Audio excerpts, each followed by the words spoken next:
Labvakar, turpinājumā jaunu sportām sāksimies ar futbolu un pasaules kausa izcīņā aiz okeāna, bet Rīgas centrā ir Rīgas derbijs. Čempioni Riga FC uzņem RFS. Pie futbola zāliena ir mans kolēģis Matīs Timofejovs. Sveiks, Matīs, virslīga ir ekvatorā, tā teikt, vidū.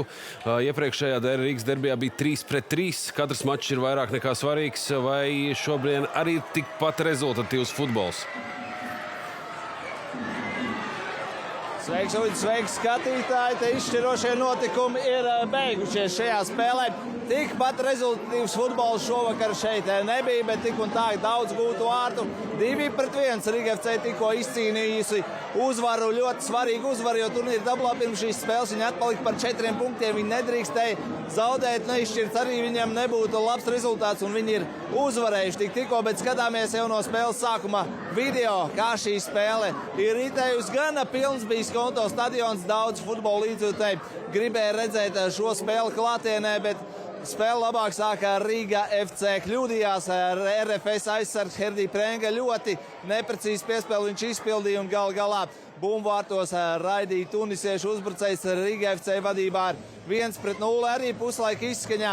Riga FC spēja gūt vārtus, labā stūrsitiena izspēle un Kostarikas izlases uzbrucējs Orlando Galo panāca 2-0. Liels pārsvars Riga FC, pēc tam viņi guva arī trešos vārtus, jo kompensācijas laikā tie aizmugurs dēļ netika ieskaitīti. Otrā puslaika sākumā RFS devās atspēlēties, un viņiem tas arī izdevās. Uz maiņu laukumā nākušais senegālietis Morstalā izpildīja tiešām teicami, izcili, precīzi sitienu, raidīja viņš bumbu vārtu augšējā stūrī.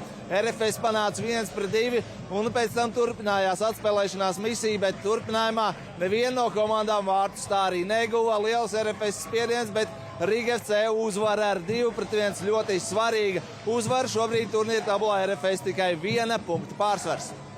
Jā, paldies, Matīs. Plašāku reportāžu mēs gaidām naktziņās, bet futbola kluba Auda šīs sezonas rezultatīvākais spēlētājs Hesue Vergara karjeru turpinās Beļģijas augstākās līgas klubā Gent. Tā ziņo komanda. Auda šodien zaudēja Tukuma vienībai.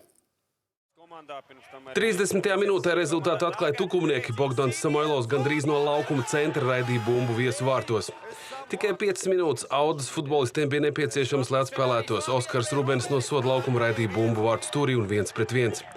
Otrā puslaikā pēc Samoilova piespēles virslīgas rezultatīvākais futbolists Oloko Ede izskrēja pret Audas vārdiem un atgūta tukumniekiem vadību, mačā panākot 2-1.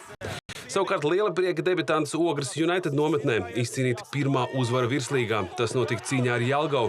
Vispirms 27. minūtē Ogres futbolists realizējot pretuzbrukumu vadībā izvirzīja Markus Ivolāns, bet jau spēles izskaņā Ogra nostiprināja vadību, kad pēc Kristera Čudara sitiena bumbu savos vārtos ierēdīja Maksims Semeško un 2-0. Jā, tāda notikuma virslīgā, bet otrpus okeānām turpinās pasaules kauss. Šobrīd Hjūstonā Portugāla spēlē ar Kongo, ir spēles pārtraukums un 1-1. Bet kausa izcīņā iesaistījušies vēl vairāk favorīti. Grandiozu titulu aizstāvēšanu sāka Argentīna, kas pieveic Alžīriju, pie uzvarām tika arī Francija un Norvēģija. Argentīna viegli tika galā ar Alžīriju. Nepārspējams bija Lionels Messi. Viņš šajā mačā kļuva par pirmo futbolistu, kurš piedalījies 6 pasaules kausa fināla turnīros. Turklāt to atzīmēja ar 3 gūtiem vārtiem. Messi fināla turnīros ir guvis 16 vārtus, un tas ir atkārtots vāciešu Miroslava Klozes rekords. Pie uzvaras pirmajā turnīra spēlē tika arī Francija, kas tikai otrajā puslaikā spēja salauzt Senegālas aizsardzību. Pirmajā puslaikā iniciatīva piederēja Senegālē. Viņi vairāk kontrolēja bumbu un radīja bīstamas situācijas pie Francijas vārtiem. Pēc pārtraukuma pasaules kausa visu čempionu pārņēma vadību un 66. minūtē atklāja rezultātu. Maikls Olisē perfekti piespēlēja un Kilians Mbappé ar pirmo pieskārienu raidīja bumbu vārtos. Francija vadību nostiprināja pēc 16 minūtēm, precīzi bija uz maiņu nākušais Bredlijs Barkolā. Kompensācijas laikā komandas apmainījās vārtu gūmiem. Vispirms pēc strauja uzbrukuma Ibrahims Mbajē trieca bumbu Francijas izlases vārtos, bet nedaudz vēlāk Mbappé izpildīja precīzi sitienu no distances un 3-1. Mbappé ar 58 gūtiem vārtiem kļūst par Francijas izlases rekordistu. Pie drošas uzvaras tika Norvēģija, kas ar 4-1 apspēlēja Irāku. Jau atkal savas snaiperu dotības apliecināja viens no pasaules labākajiem uzbrucējiem Erlings Haalands, kurš guva 2 vārtus. Pēc uzvaras komandai piešķirtas 2 brīvdienas. Un vēl Austrija ne bez problēmām uzvarēja debitantus Jordāniju, kas otrajā periodā panāca 1-1. Austrija veica spēlētāju maiņas, un tas nesa augļus. Austrijai uzvar 3-1. Šovakar vēl Portugāla, Kongo un Anglija, Horvātija. Mūsu vīriešu regbija izlase pēc nepiedalīšanās divās Eiropas čempionāta konferences divīzijas spēlēs ir diskvalificēta uz gadu. Tā paziņoja Eiropas regbija federācija, tā vēst arī sportcentrs.com. Savukārt basketbola izlases kandidātu sarakstā spēlēm pasaules kausa kvalifikācijas iekļauti Eirolīgas klubu spēlētāji Rolands Šmits un Arturs Žagars. Pirmo reizi komandā iesaistīts Kristians Fejerbergs, tāpat arī uzaicināti potenciālie U18 izlases līderi Ričards Aizpurs un Gunārs Grīnvalds. Jūnija beigās komanda aizvadīs pārbaudas spēles ar Igauniju un Gruziju. Uz 3-3 basketbola izlasēja Martai Leimanai, Martai Miščenko, Dignai Strautmanai un Ketijai Vihmanai tomēr neizdevās kvalificēties Eiropas kausam.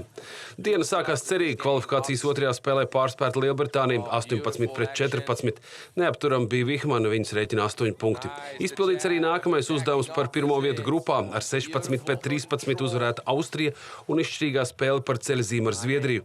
Tajā spēle punkts punktā. Mača izskaņā Strautmanai bija nepieciešama mediķu palīdzība. Zviedrietis to izmantoja un ieguva pārsvaru.